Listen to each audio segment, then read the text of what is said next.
Welcome to Breaking Down the Buzz, the podcast where we explore the thrilling world of tech industry leaders. From AI to the latest trends, we cut through the noise and decode the tech buzz and share our collected insights and insider knowledge.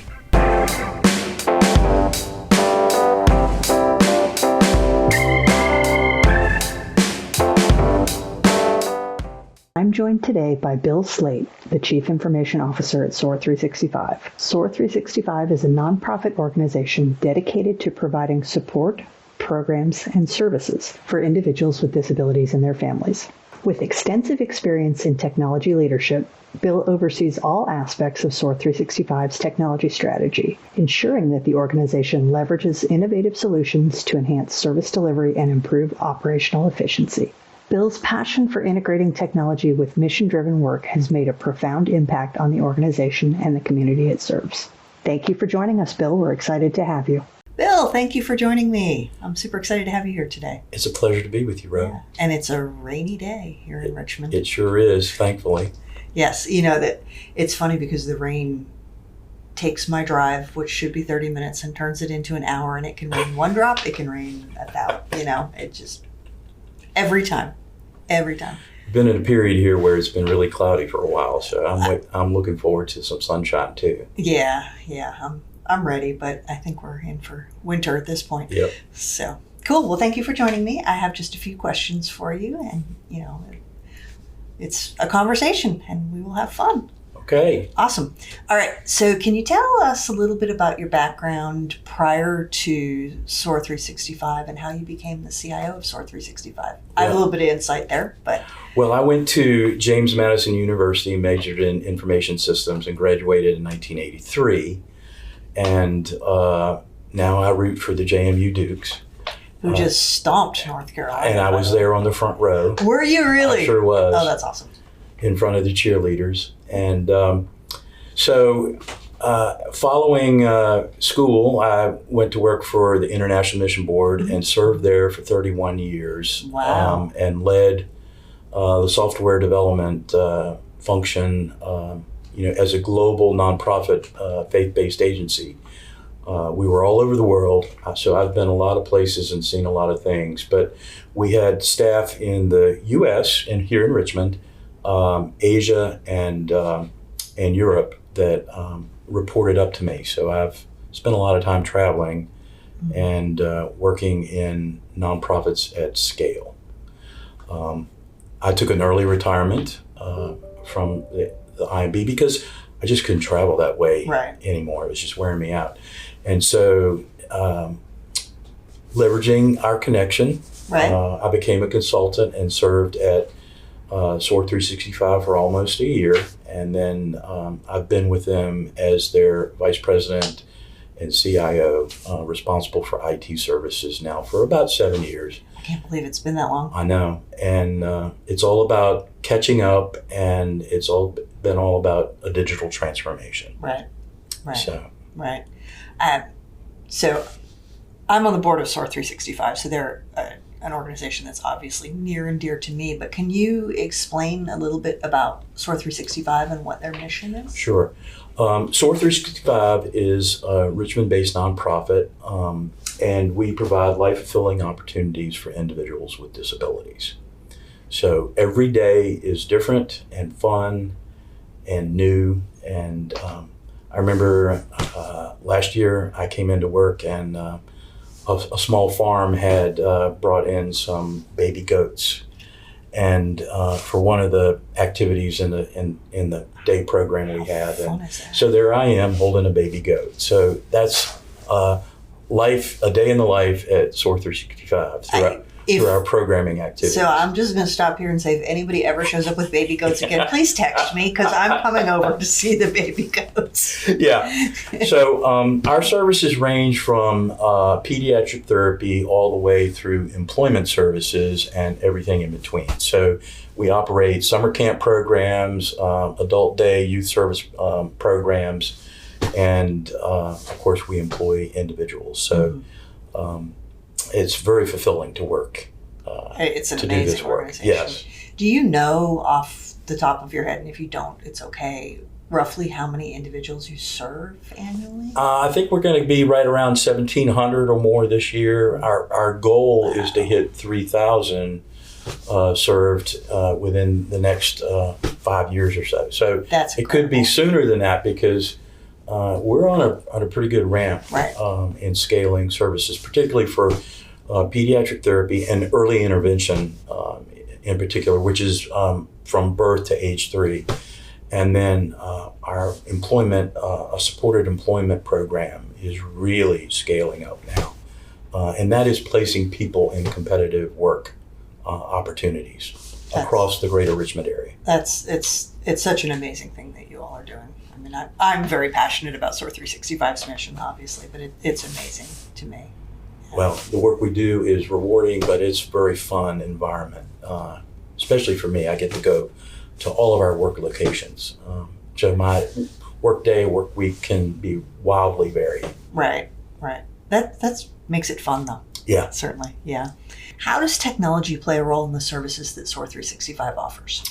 Well, Microsoft 365 is a core platform, and you all help us with that. And but at the core of our mission is an electronic care system.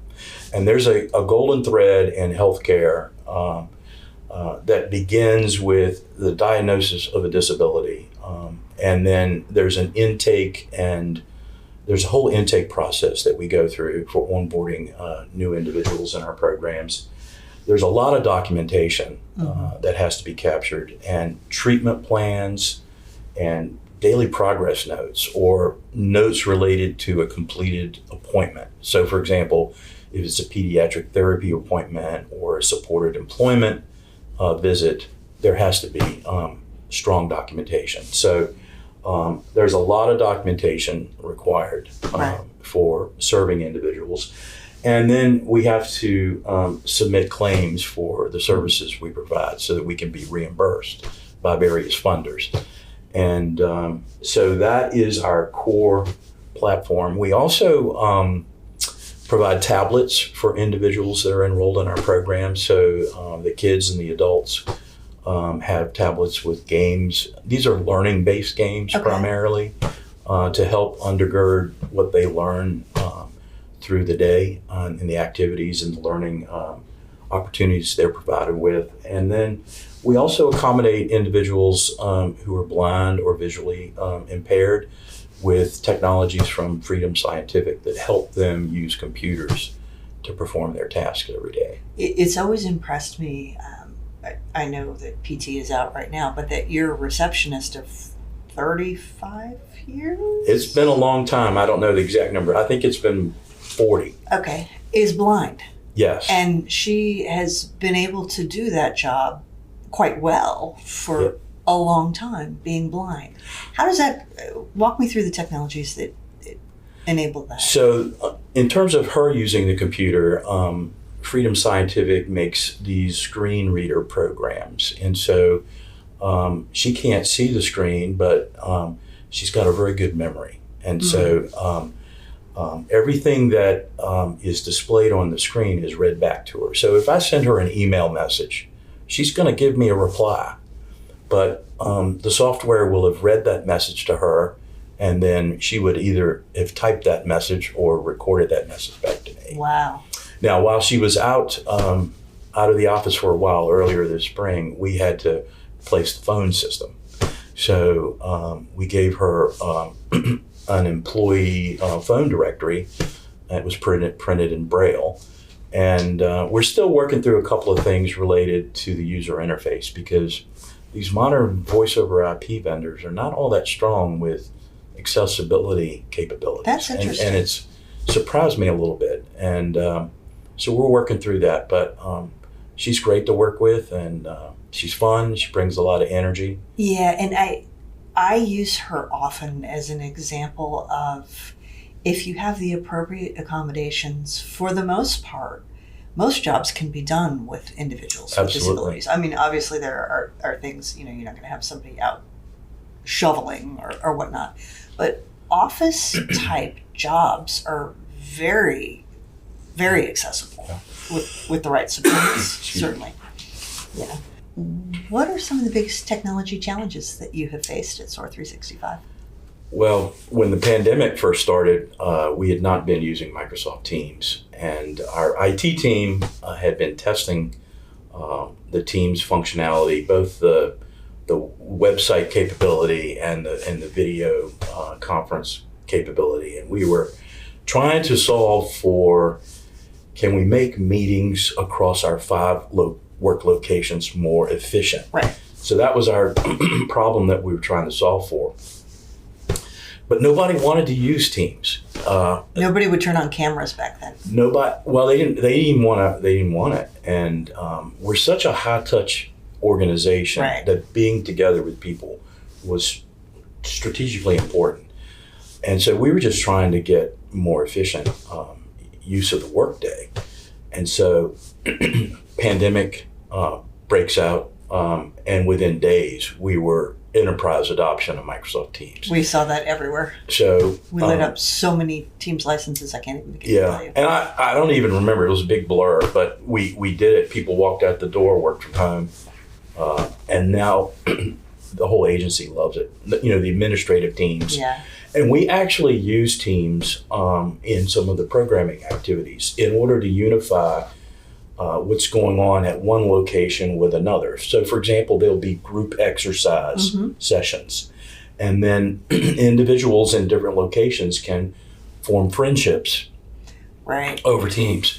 But other challenges we faced have been around, just because we're so small, supporting everything. We have over 80 technologies Wow. in our service catalog. Wow. So that's a significant burden on our team, keeping everything up to date and current while we're implementing new systems. Right. And the other factor is we're highly regulated. Right. With the HIPAA regulations and the payment card industry regulations, now we're trying to solve for federal government cybersecurity maturity model certification requirements, Yeah. CMMC. Yeah. So we have a number of contracts with the federal government, and we need to hit a certain level of compliance to Right. prove that we are managing federal contract information or controlled unclassified information appropriately. So Right.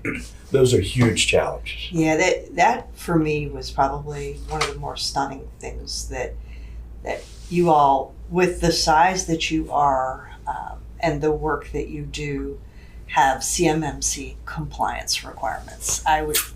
That blew my mind. We're very complex. In many ways, we're like a Berkshire Hathaway at small scale, owning or operating a variety Right. of business in order to deliver on our strategy. Right, right. And I don't think people realize that.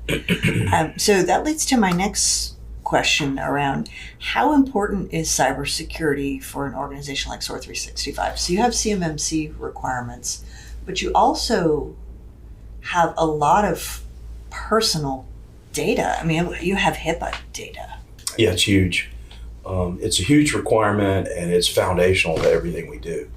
So our strategy is, be high touch with individuals, be high touch with service delivery. Enable the agency with high tech. Right. And then you've got to have high trust. You can't do any of that unless you've buttoned up security, privacy, information, access to information. It's all strategically important. And it's been a huge challenge in order to get right. And Right. we've been working on this for the last 5 years, and we've made steady progress. We know the gaps, and I think we'll close those gaps within two years. But it's strategically important because we can't have a data breach. You can't. No, you cannot. You can't have sensitive information on individuals in the public view. Particularly some of it would be heartbreaking to me. It's heartbreaking anyway when, personal information gets out there. But if you have PII that gets out there on someone who maybe has an intellectual disability, that for me, I don't know why, but it feels so much worse. It feels more invasive, and it feels like unless the caretakers and caregivers are even know, they may not know. And you could run into things like people making disability claims or, just crazy stuff. Yeah. Well, multi-factor authentication, single sign-on, conditional access policies, things like that, data loss prevention, it's all part of a defense in depth strategy that we're deploying. Perimeter level security, extending that to the cloud, making sure you've got identity buttoned up. I mean, there's a lot in it that business users don't understand. No. And, when there's an impact on high convenience, that's where conflict happens. MFA. So, yeah. It is amazing to me how many end users push back on MFA when they deal with it with their banks and their, all their personal stuff all the time. And for me, you should take the same amount of care with your business data, if not more. Really. And occasionally we'll have a service scenario where an encrypted email makes it harder for the recipient to respond to what's going on, because the encryption rules automatically, encrypted content that the person that was sending the message was not anticipating would be encrypted. Right. So based on pattern matching and things like that. Right. That's interesting. I didn't realize you all were doing that. So shifting gears a little bit, do you see any potential for generative AI in I do. We are still preparing the groundwork to get there, and I'm trying to make the business case for some of the things that we need to shore up.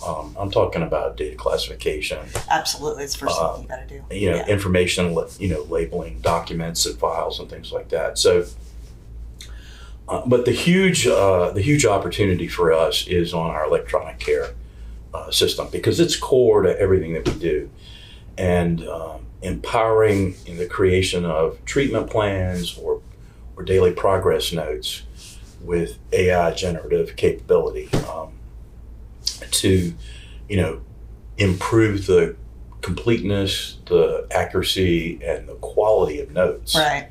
So that we have a good record about the services we provided during the day. Right. And that people don't necessarily want to do that part of their job. I mean, the reason people come to work at SOAR 365 is to work with individuals who have disabilities and make a difference. And so providing care and providing the supports is why they're there. They don't want to do the transactional part. Right. So anything that we can do to alleviate that burden and improve overall quality is significant. Yeah. Any concerns so I would assume that most people know kind of generally how generative AI works, but ChatGPT in particular, and actually Copilot, which is uses ChatGPT as its foundation, the way it really works is it anticipates the next word in a sentence. And so, that's why it's really great you prompt it to write you a blog and it'll anticipate words. Any concerns with that as it relates to preparing notes? Of course. If the regulators are going to say the note has to be different every day, it has to accurately account for how we served and supported an individual throughout the day. They're not going to want a software algorithm to write a daily progress note. But in terms of helping a direct support professional document, so it's an assistant. It's not in place of. Right. So where I could see it being, knowing this much that I do about what y'all do, where I could see it being helpful is if there are things that have to happen with a client every day, and you need to do X. That's exactly therapeutic, and Y medicine, and this needs to happen at this time. And you write a book. How did they perceive that? How did they react to it? Where I could see it being really useful is asking those questions, recording those responses, and then translating that into the case notes. And there's a tool that our vendor has. We've been looking at that as we go to annual user conferences. Mm-hmm. We just haven't gotten to the point where, Right. It's roadmapped. It hasn't been funded or prioritized yet, but I have to work sometimes 2 years in advance of when Right. we're actually going to do something. Right. So we are definitely interested in that and looking in that. And I use ChatGPT all the time. I do every day. Yeah. I'm terrible at writing policies and procedures. I just don't think that way. Right. And that's been a game changer for me to understand how to document our internal controls. Right. I'm a software developer, not a, Right. Right. So, right. It's funny because I was at a conference 2 weeks ago now where there were a bunch of partners like us, and some of them did software development, and they are already using AI to create the code and using the software developers to do the QA on the code. yes. Which for me is just mind blowing. I mean, and seems backwards Yeah. on top of it. Yeah, it's mind blowing to me. I look at all of the changes that we have seen in the past 2 years. Like if you had told me in late 2021 that we would be having AI create images Right. and have them be good, Yes. I would have said no way, absolutely no way. That's where the imagination comes into play. Right. In terms of innovation and technology delivery. And I think the real thing I think the best is yet to come. Oh, I agree. I think this period, we're coming into 2029, and I've told our leadership team between 2029 and 2045 there is going to be a rapid game-changing technology landscape. And for the last 20 years, society has gone through a number of innovations that have led up to the point where we are today. But what I'm seeing the potential for is going to be revolutionary. Well, and if you look at the pace of adoption, you think about, you and I are of the generation that we were working before the internet, and we were working before cell phones were really super common. I had a pager. I don't know about you, but I did. I had a pager. And if you think about, when the internet became a thing and the rate of adoption around that, it took a few years for sure. Mm-hmm. AI is completely different. Yeah. The rate of adoption and the rate of transformation, and it's escalating so fast that it's mind-blowing to me. And the thing about implementing an environment or enabling an environment with AI is people, it's going to be a major shift for people. Oh, absolutely. And training leaders, training managers, training frontline workers how to think differently about their work style. Right. And at my age, I face that because I'm like, oh my gosh, can I even make this shift? With teams, right. With the work that's going on there, and the fact that you don't have to take notes anymore.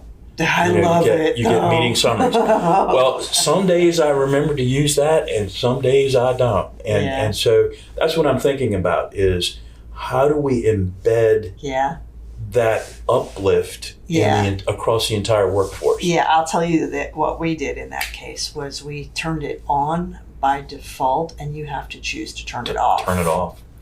Which has changed the game entirely. I mean, we're even seeing things like writing it into a statement of work where we are going to use AI to capture notes with you, the customer, and provide that to you. For us, that's a great sales tool also, because if someone hasn't experienced that, they don't realize the power that's there, and it's gotten good. I mean, it's what we're playing with now that is really interesting is, and I know you experience this in hybrid meetings where you've got a person, maybe 2 or 3 people remote, and then you've got a room full of folks. right now it's not great because if you use that Teams notes capture, you get the room and you can't differentiate between the voices. Yeah. But what we're playing with now are using Teams smart speakers and smart microphones and letting Teams recognize the individual speakers in the room and then preparing the notes. And again, it's a game changer on those hybrid meetings because I've sat at the other end of a hybrid meeting. It's really hard to tell who's speaking, but if you've got transcription turned on, you can see who's speaking. You can read it along if maybe the microphone isn't good. Right. But more importantly, the notes on the other end are absolutely amazing. We've enabled a few meeting rooms with some basic hybrid video capabilities, but that's an area that we need to invest more in, and Right. we haven't had the funding Right. to. Well, to as an tackle aside, that. when we get it working here, I'll bring you over and show Well, you. I'd love to see it. You know, I think for you all, Yeah. having sat in many of those meetings, both in the meeting room and remotely, I think it would be a game changer for you for sure. So yeah, I would love to. Once we get that working, I'll definitely show it to you. So what do you see, and we've talked about it a little bit, is the next big thing in technology that could have a positive impact on SOAR 365 and nonprofits in general? Well, process automation, it's been in flight for a long time in the industry, and every year there's an advance and an advance, but really bringing that together with robotic automation, AI, process automation, I think could be a real game changer. And we're still trying to empower people to work at a higher level, and get rid of the mundane activities. Right. Just on the back office side, I'm looking at AP automation because I'm an approver of invoices for payment. And so there's a lot to empower and enable on the back office side with getting work completed. But the transformative opportunity is just imagine an individual who has an intellectual disability. A lot of the work that we do is in prompting them to do their next thing. Right. And that can be activities of daily living like combing your hair, brushing your teeth. Imagine if there was a robotic assistant that helped with that, even at home, Right. like, hey, it's time to brush your teeth or it's time to take your medicine.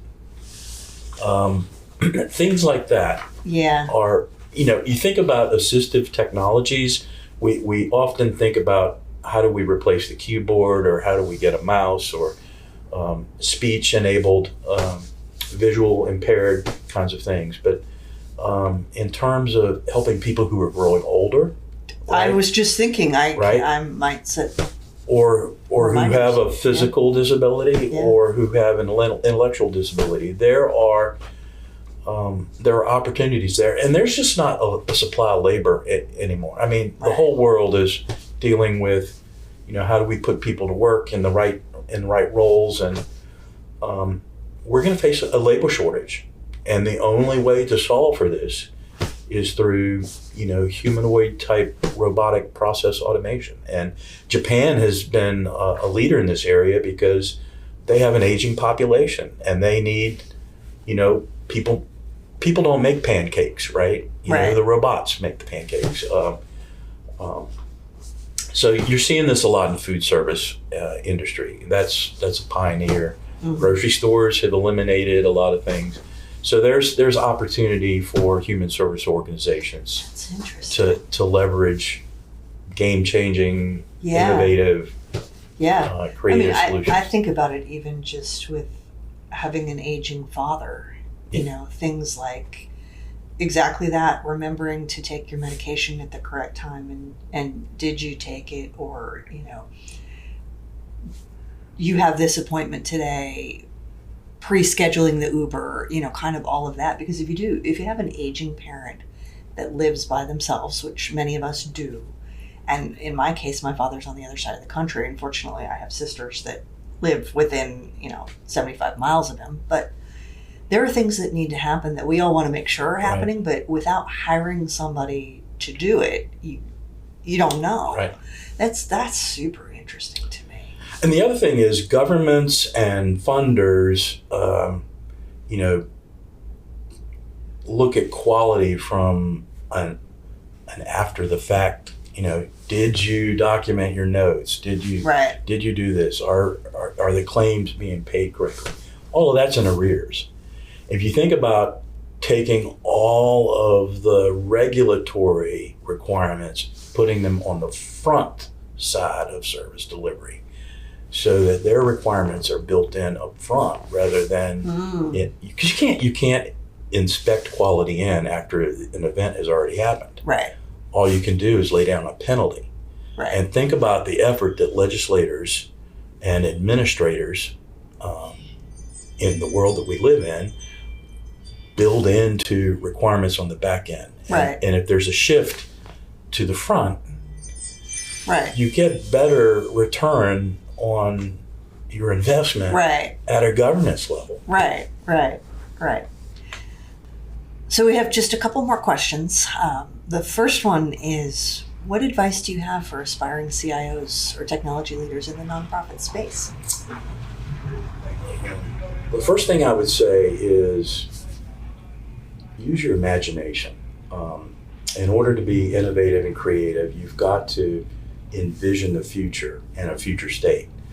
And I rely on intellectual curiosity and imagination in order to see into the future, to plot a course or a direction. It doesn't necessarily have to be exact, but to be able to see forward.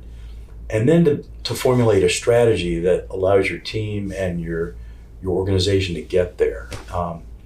Part of that is informed risk-taking, but allowing your people to fail early and fail often along that journey, because it's one discovery after another in order to get there. And the other thing is, I would encourage people to think out of, one way to say this is think out of the box, but don't let yourself be controlled or constrained by artificial boundaries. I believe in limitless opportunities and limitless experiences along the way. And as I observe people in the world, I see people who oftentimes grow comfortable or stay comfortable within that box or within that limit. I would never have been successful working in one department where I just stayed within that department. The joy of IT is you learn everything. You crawl across the entire agency and you discover everything, and you learn a little bit about everybody's job and what they do. Yeah. That's where I like to be. And so any CIO or individual who wants to be a CIO, I strongly encourage get out of the box you're in and get out there. Yeah. I tell people the most important thing is you have to be willing to continue to learn. Absolutely. You're never going to know it all. And the other thing, and I tell my staff this, is that the answer can't be, it can't be done. That's never the appropriate answer. When I ask to have something happen, if you come back to me and you say it can't be done, I'm going to say, okay, let's pretend that there are no boundaries on this. How would you do it? Like, if there were no rules, what would you need to get this done? And let's figure that out. I learned a long time ago, you got to find a way to say yes. Exactly. Okay. So the core competency on the journey to finding a way to say yes is negotiation. Right. Okay. So what people tend to do is say, I want this, and say, no, we don't have people or funding, or we can't do this. You have to negotiate. You have to say, well, I can't do it this month. How about next month? Can we? Or these are the resources I need to do this. Or these are the resources I need. That's exactly right. Yeah. And so there's a negotiation skill set and competency there to get people to say yes. Yeah, I think you're right. You have to find a way to say yes. Yeah. I think you're right. So most importantly, how can people engage to support SOAR 365? Well, we use strategic volunteers, and we have a very robust volunteer strategy. We have a certification that says we're really good at leveraging volunteers. So there are lots of volunteer opportunities. You can go to our website, soar365.org, to see those. But strategic volunteers are something that we need to leverage more of. And so when I say that, there are plenty of opportunities for, coming to our facilities and, painting the buildings at summer camp or doing something like that, beautification projects.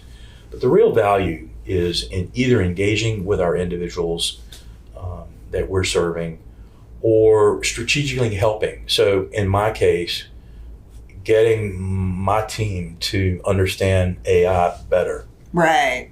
So engaging with somebody that could say, hey, I can give you 3-4 days or a week, or hey, I can help you build something for free. That's right. If it's defined correctly, Right. that's a game changer for us. Or even, sometimes it's hard for people to give 3 or 4 days because they're working professionals, but even hey, I'll spend an hour a week on a video call with you and give you some training. So for example, policy guidance, policy development and guidance for somebody like me, where we look at one policy every 2 weeks, or one policy a month or something like that. Would be a good way to break that down. So I encourage volunteer engagement and as a first opportunity, because that gets you closer to the work. And I have found when people are close to the work, they develop a passion for the work. And so once you have a passion for what we're doing, then you can help engage or be a champion for fundraising and other activities. And so unfortunately, the world we live in, the services we provide, the reimbursements for those services don't always match what they cost to deliver. So we need help. We need financial support to close the gap there. And, that's the next step along that journey. So volunteer opportunities, charitable giving, kind of all of that. Yeah. Awesome. Well, thank you for coming in. Really appreciate having you. Well, thanks, Ro. It's been good to be with you. Yeah. It's great to catch up, too. Yeah, sure is. Awesome. Thank you. All right. Alrighty.